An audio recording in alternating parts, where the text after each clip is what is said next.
Middle school رنگواڑ کے تمام طلباء و طالبات کو میری طرف سے سلام۔ السلام علیکم ورحمۃ اللہ وبرکاتہ۔ عزیز طلباء، آج جو سبق ہم پڑھیں گے اس کا نام ہے شیر میسور ٹیپو سلطان۔ یہ سبق آپ کی درسی کتاب کے صفحہ نمبر 79 پر ہے۔ پیارے بچوں، پہلے میں آپ کو یہ بتاؤں گا کہ ٹیپو سلطان کو شیر میسور کیوں کہتے ہیں۔ پیارے بچوں، اس کی حقیقت یہ ہے کہ ٹیپو سلطان ایک دلیر آدمی تھا۔ ایک دن وہ جنگل میں ایک انگریز افسر کے ہمراہ شکار کرنے گیا۔ جنگل میں شیر سامنے آیا۔ انگریز افسر نے اپنی بندوق تان لی، یعنی اس پر گولی چلانا شروع کی، مگر ٹیپو سلطان نے اسے روک دیا۔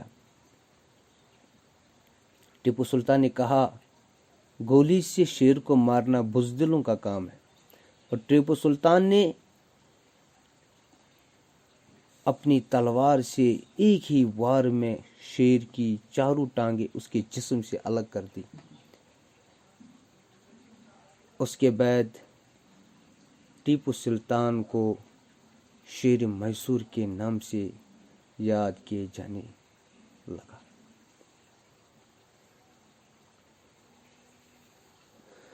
پیارے بچوں، اب میں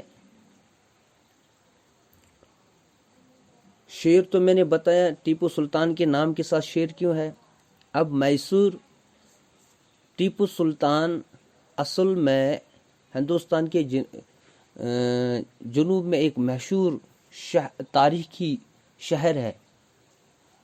اس شہر کا نام میسور ہے، وہیں کا رہنے والا ہے، اس لیے اس کے نام کے ساتھ، ٹیپو کے نام کے ساتھ میسور بھی ہے۔ سلطان کا مطلب ہے حکمران، بادشاہ۔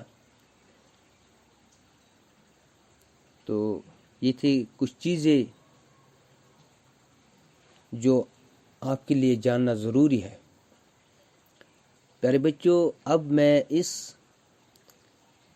سبق کے کچھ لائنوں کو پڑھ کر آپ کو سمجھاؤں گا کہ جہاں پر مشکل الفاظ ہے ان کا آسان ترجمہ کروں گا تاکہ آپ کو سمجھنا آسان ہو جائے گا۔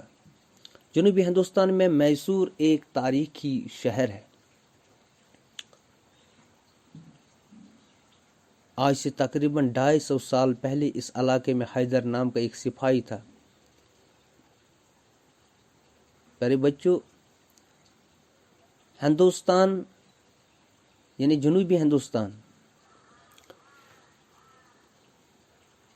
میں ایک شہر ہے، اس شہر کا نام میسور ہے۔ جیسے کہ ہمارے یہاں شہر ہے جموں شہر، سری نگر۔ آج سے تقریباً 250 سال پہلے اس علاقے میں حیدر علی نام کا ایک سپاہی تھا۔ کہتے ہیں کہ 250 سال پہلے کا زمانہ تھا۔ اس میسور شہر میں ایک آدمی تھا، اس کا نام تھا حیدر علی، جو پیشے سے ایک سپاہی تھا، یعنی سولجر، فوجی۔ وہ اپنی ہمت اور حوصلے سے ترقی کرتا ہوا میسور کی ریاست کا حکمران بن گیا۔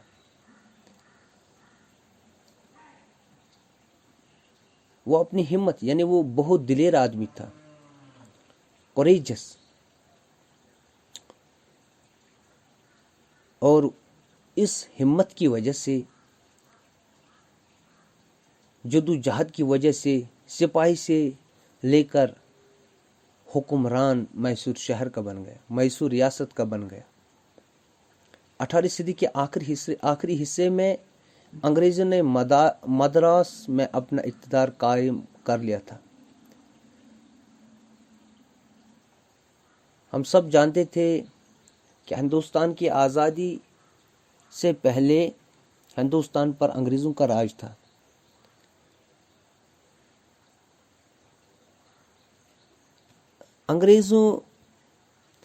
انگریز نے جب مدراس میں اپنی حکومت قائم کی، وہ چاہتے تھے کہ ایک ایک کر کے جنوبی ریاستوں کو زیر کر لے۔ انگریزوں نے ہر وقت چالاکی سے کام لی۔ پہلے مدراس میں حکومت شروع کی اور اس کے بعد وہ چاہتے تھے کہ جو بھی جنوبی ریاستیں ہیں ان کو آہستہ آہستہ قابو کرنا ہے تاکہ اور اپنی حکمرانی قائم کر لے تاکہ ان ریاستوں پر بھی اپنی حکومت قائم کریں گے۔ انگریزوں نے بعض دیسی ریاستوں کی مدد سے حیدر علی کی قوت کو کچلنا چاہا، لیکن انہیں کامیابی حاصل نہیں ہوئی۔ انگریز نے کچھ ریاستوں کی مدد سے حیدر علی کو کمزور کرنے کی کوشش کی، لیکن انہیں کسی طرح کامیابی حاصل نہیں ہوئی، یعنی وہ اس اپنے شیطانی چال میں کسی طرح کامیاب نہ ہو سکے۔ حیدر علی بھی انگریزوں کی چالوں کو خوب سمجھ رہا تھا، اور حیدر علی ایک دانا انسان تھا، بہادر تھا، دلیر تھا۔ وہ انگریزوں کی چالوں کو اچھی طرح سمجھ رہا ہے کہ یہ کون کون سے حربے استعمال کر رہے ہیں۔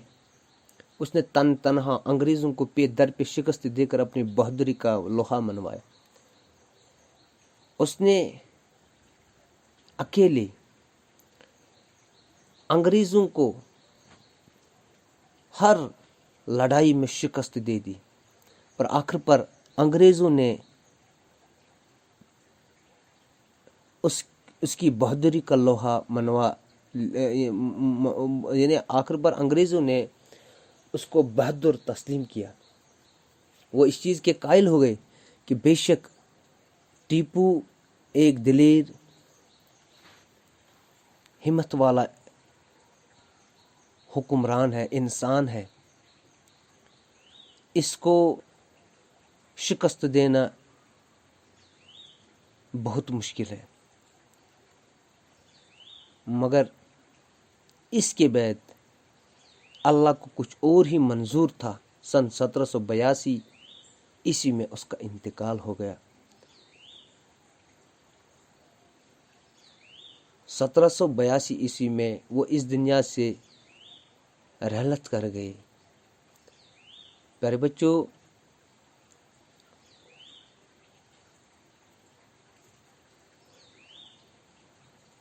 اس لیسن کا جو باقی سبق ہے اس کو انشاءاللہ ہم کل پڑھیں گے۔ باقی شکریہ۔